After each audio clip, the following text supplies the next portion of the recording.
नमस्कार, मैं हूं अंकुर। आप देख रहे हैं सत्य हिंदी। एक नजर अब तक की सुर्खियों पर। पीओके और अक्साई चीन वाले नक्शे पर अमेरिका पीछे हटा। अंतिम ट्रेड डील की जानकारी देते समय शेयर किया था नक्शा।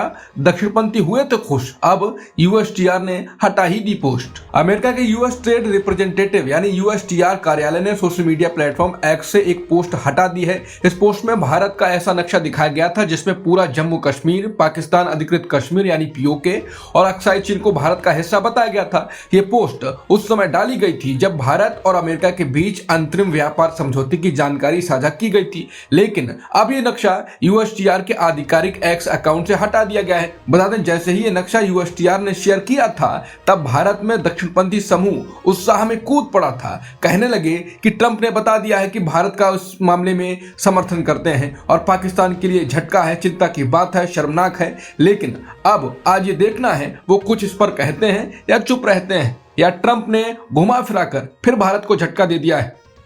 पिंकी चौधरी की धमकी, दीपक का मुल्लापन निकालेंगे। हिंदू रक्षा दल के लोग दीपक के जिम पर पहुंचेंगे आज। उत्तराखंड के कोटद्वार में आज हिंदू रक्षा दल जिम मालिक दीपक कुमार, जिन्हें मोहम्मद दीपक के नाम से जाना जा रहा है, उनको घेरने की तैयारी में है। हिंदू रक्षा दल के नेता पिंकी चौधरी ने एक वीडियो जारी कर कहा है कि वो अपनी टीम के साथ दोपहर 3 बजे कोटद्वार पहुंचेंगे और दीपक के मुल्लापन को निकालेंगे। उन्होंने दीपक को मोहम्मद दीपक कहकर संबोधित किया और कहा कि उनकी टीम जिम जाकर इसका जवाब देगी। बता दें, 26 जनवरी को बजरंग दल के लोगों ने कोटद्वार में 70 साल के मुस्लिम दुकानदार वकील अहमद की दुकान पर हमला किया। दुकान का नाम Baba school dress and matching centre होने से वो नाराज थे। वो कहते थे कि बाबा शब्द हिंदू है। दीपक कुमार ने बीच बचाव किया। जब हमलावरों ने नाम पूछा तो उन्होंने कहा कि मेरा नाम मोहम्मद दीपक है। इसके बाद से दीपक कुमार निशाने पर आ गए। अब दीपक को बहिष्कार का सामना करना पड़ रहा है। उनके हल्क जिम में 150 सदस्य थे, अब सिर्फ 15 से 20 बचे हैं।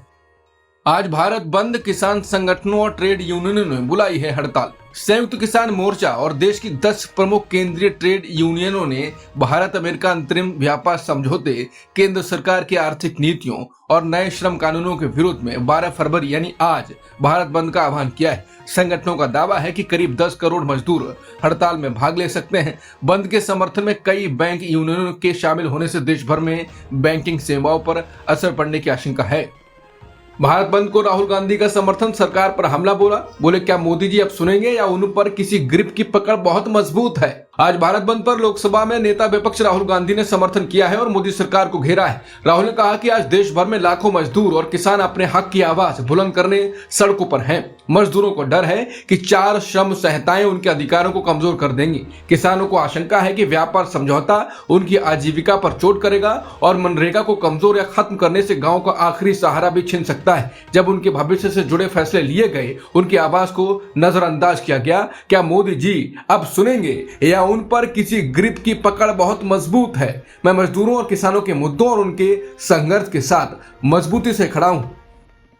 आज राहुल गांधी पर विशेषाधिकार प्रस्ताव ला सकती है बीजेपी, रिजिजू बोले, बिना सबूत लगाए गंभीर आरोप। बीजेपी आज लोकसभा में नेता प्रतिपक्ष राहुल गांधी के खिलाफ विशेषाधिकार प्रस्ताव ला सकती है। केंद्रीय संसदीय कार्य मंत्री किरेन रिजिजू ने कहा है कि वो राहुल गांधी के खिलाफ विशेषाधिकार प्रस्ताव लाने जा रहे हैं। रिजिजू का आरोप है कि राहुल गांधी ने सदन को गुमराह किया और सरकार व प्रधानमंत्री के खिलाफ बिना आधार के गंभीर आरोप लगाए। किरेन रिजिजू ने कहा कि राहुल गांधी ने आरोप लगाया कि प्रधानमंत्री ने देश और देश हित को बेच दिया, लेकिन उन्होंने ये नहीं बताया कि इसका आधार क्या है। रिजिजू ने यह भी कहा कि राहुल गांधी ने केंद्रीय मंत्री हरदीप सिंह पुरी पर गंभीर आरोप लगाए, लेकिन इसके लिए ना तो कोई पूर्व सूचना दी गई और ना ही सबूत पेश किए गए। रिजिजू ने कहा कि संसद के नियम साफ है कि अगर कोई सांसद किसी दूसरे सांसद पर गंभीर आरोप लगाता है तो उसे पहले नोटिस देना होता है और अपने आरोपों को साबित भी करना होता है। इसलिए बीजेपी राहुल गांधी के खिलाफ विशेषाधिकार नोटिस दाखिल करेगी।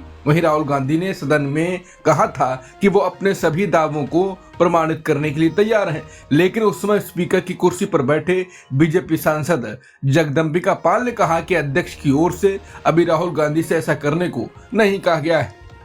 कृषि भवन मस्जिद नए प्लान से गायब, सरकार ने हाईकोर्ट को दिया था भरोसा, लेकिन जमीन पर है बदलाव। सेंट्रल विस्टा परियोजना से जुड़े कृषि भवन को लेकर एक नया विवाद सामने आया है। दिल्ली हाईकोर्ट में सरकार ने पहले भरोसा दिलाया था कि सेंट्रल विस्टा के पुनर्विकास में मस्जिदों को नुकसान नहीं पहुंचेगा। इसी भरोसे के आधार पर 2024 में हाईकोर्ट ने दिल्ली वक्फ बोर्ड की याचिका खारिज कर दी थी। लेकिन अब कृषि भवन और शास्त्री भवन के पुनर्विकास के लिए जारी नए टेंडर में स्थिति बदलती दिख रही है। टेंडर के साथ लगे नक्शों में कृषि भवन परिसर में मौजूद 100 साल से ज्यादा पुरानी कदीमी मस्जिद को नए भवन प्लान में शामिल नहीं किया गया है। हालांकि आधिकारिक सूची में मस्जिद को हटाने की बात नहीं कही गई है, लेकिन डिटेल ड्राइंग्स में मस्जिद का जिक्र न होना कई सवाल खड़े कर रहा है। कृषि भवन के सेंट्रल विस्टा प्रोजेक्ट के तहत तोड़ा जा रहा है, जहां 10 नए कॉमन सेंट्रल सेक्रेटरिएट भवन बनाए जाने हैं। इस खबर पर रिएक्शन में कहा जा रहा है कि मोदी सरकार अदालतों को दिए गए अपने आश्वासनों को इतनी ही अहमियत देती है, ठीक वैसे ही जैसे 1992 में बाबरी मस्जिद गिराए जाने से पहले उत्तर प्रदेश की बीजेपी सरकार ने सुप्रीम कोर्ट को हलफनामे में भरोसा दिलाया था। हिमंता बिस्वा शर्मा के खिलाफ सुप्रीम कोर्ट में नई याचिका। असम के मुख्यमंत्री हिमंता बिस्वा शर्मा के खिलाफ सुप्रीम कोर्ट में एक और याचिका दाखिल की गई है। यह याचिका संविधान के अनुच्छेद 32 के तहत दायर की गई है, जिसमें मुख्यमंत्री पर अल्पसंख्यक समुदाय के खिलाफ नफरत भरे भाषण देने का आरोप लगाया गया है। याचिका में दायर करने वालों में जाने माने बुद्धिजीवी और सेवानिवृत्त प्रोफेसर डॉक्टर हिरन गोहाई, असम के पूर्व DGP Hare Krishna Dheka, news portal North East Now के editor in chief Paresh Chandra Malakar और वरिष्ठ वकील शांतनु बोर ठाकुर शामिल हैं। याचिका में कहा गया है कि मुख्यमंत्री शर्मा ने बार बार ऐसे बयान दिए हैं जिनसे असम में बंगाली मूल के मुसलमानों के खिलाफ भेदभाव, सामाजिक और आर्थिक बहिष्कार और हिंसा को बढ़ावा मिलता है। वरिष्ठ वकील रूपाली सैमुअल ने इस मामले को मुख्य न्यायाधीश सूर्यकांत के सामने उठाया और तुरंत सुनवाई की मांग की। मुख्य न्यायाधीश ने इस याचिका को पहले से दाखिल एक अन्य याचिका के साथ सूचीबद्ध करने पर सहमति दी है। एफस्टीन फाइल्स विवाद पर हरदीप पुरी की सफाई। राहुल के आरोपों को बताया बेबुनियाद, सफाई देकर ज्यादा घिरे हरदीप पुरी। केंद्रीय मंत्री हरदीप सिंह पुरी ने राहुल गांधी द्वारा लगाए गए एफस्टीन फाइल से जुड़े आरोपों को सिरे से खारिज कर दिया है। लोकसभा में राहुल गांधी के बयान के बाद पुरी ने प्रेस कॉन्फ्रेंस कर सफाई दी। उन्होंने कहा कि उनकी मुलाकात जेफरी एफस्टीन से इंटरनेशनल पीस इंस्टीट्यूट के एक प्रतिनिधि मंडल के सदस्य के रूप में हुई थी। पुरी ने बताया कि वो एफस्टीन से सिर्फ 3 या ज्यादा से ज्यादा 4 बार मिले थे और वो भी आधिकारिक बैठकों में। उन्होंने कहा कि इन मुलाकातों का एफस्टीन के अपराधों से कोई संबंध नहीं था। पुरी ने यह भी कहा कि उन्हें एफस्टीन की गतिविधियों में कोई रुचि नहीं थी और राहुल गांधी को ईमेल पढ़ने चाहिए। इससे पहले राहुल गांधी ने संसद में कहा था कि हरदीप पुरी का नाम एफस्टीन फाइल्स में दर्ज है। एफस्टीन फाइल्स पर सफाई देने के बाद भी हरदीप पुरी की मुश्किलें कम होते नहीं दिख रही। कांग्रेस नेता पवन खेड़ा ने एक्स पर उनके पुराने ईमेल सामने रखते हुए सवाल खड़े किए। 4 अक्टूबर 2014 को एफस्टीन ने हरदीप पुरी को मेल कर पूछा था कि रीड हॉफमैन से मुलाकात हुई या नहीं। कुछ घंटों में हरदीप ने जवाब दिया कि वो सैन फ्रांसिस्को में मीटिंग के लिए हैं और एफस्टीन से सलाह भी मांगी। इसके बाद एफस्टीन ने रीड को भारत बुलाने की योजना बताई। कांग्रेस का कहना है कि अगर रिश्ता सिर्फ औपचारिक था तो इतनी बातचीत क्यों हुई। बंगाल में बाबरी मॉडल मस्जिद निर्माण शुरू। हुमायूं कबीर बोले, मस्जिद 2 साल में बनकर तैयार होगी। पश्चिम बंगाल के मुर्शिदाबाद जिले के बेलडांगा में जनता यूनियन पार्टी जेयूपी के नेता और टीएमसी से निलंबित विधायक हुमायूं कबीर ने बाबरी मस्जिद की तर्ज पर एक मस्जिद का निर्माण शुरू कर दिया। बुधवार दोपहर ईंट रखने का काम शुरू हुआ, जिसमें हजारों स्थानीय लोग शामिल हुए। हुमायूं कबीर ने कहा कि मस्जिद 2 साल में बनकर तैयार होगी और इस पर करीब 50 से 55 करोड़ रुपए खर्च होंगे। हुमायूं कबीर पहले टीएमसी के विधायक थे, लेकिन पार्टी विरोधी गतिविधियों के आरोप में दिसंबर 2025 में उन्हें निलंबित कर दिया गया था। इसके बाद उन्होंने जनता यूनियन पार्टी बनाई और ऐलान किया कि वो आने वाले विधानसभा चुनाव में टीएमसी और बीजेपी दोनों को चुनौती देंगे। बाबरी मस्जिद की नकल पर मस्जिद निर्माण के ऐलान से बंगाल की राजनीति में तीखी प्रतिक्रिया देखने को मिल रही है। जहां एक तरफ उन्हें समर्थन मिल रहा है, वहीं दूसरी तरफ चुनाव से पहले राज्य में सांप्रदायिक तनाव बढ़ाने की आशंका भी तेज हो गई। बांग्लादेश में आम चुनाव शुरू, दुनिया की नजरें टिकी। बांग्लादेश में गुरुवार सुबह अहम आम चुनाव के लिए मतदान शुरू हो गया। ये चुनाव अगस्त 2024 में बड़े जन आंदोलन के बाद पूर्व प्रधानमंत्री शेख हसीना के सत्ता से हटने के बाद पहली बार हो रहा है।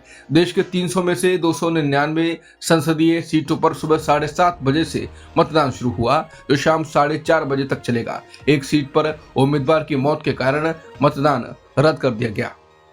ट्रंप बोले स्विट्जरलैंड पर बढ़ाया टैरिफ क्योंकि नेता का लहजा पसंद नहीं आया। अमेरिकी राष्ट्रपति ट्रंप ने कहा है कि उन्होंने स्विट्जरलैंड पर टैरिफ 9% और बढ़ाने का आदेश दिया क्योंकि उन्हें एक स्विस नेता से हुई बातचीत का तरीका पसंद नहीं आया। ट्रंप ने कहा कि स्विस फेडरल काउंसिल की सदस्य कारिन केलर सुटर ने उनसे टैरिफ कम करने की अपील की थी, लेकिन उनका लहजा उन्हें आक्रामक और बार बार दोहराने वाला लगा। ट्रंप ने इंटरव्यू में उन्हें गलती से स्विट्जरलैंड की पीएम भी बता दिया। इस बयान के बाद ट्रंप की टैरिफ नीति और उनके बातचीत के अंदाज को लेकर एक बार फिर अंतर्राष्ट्रीय चर्चा तेज हो गई।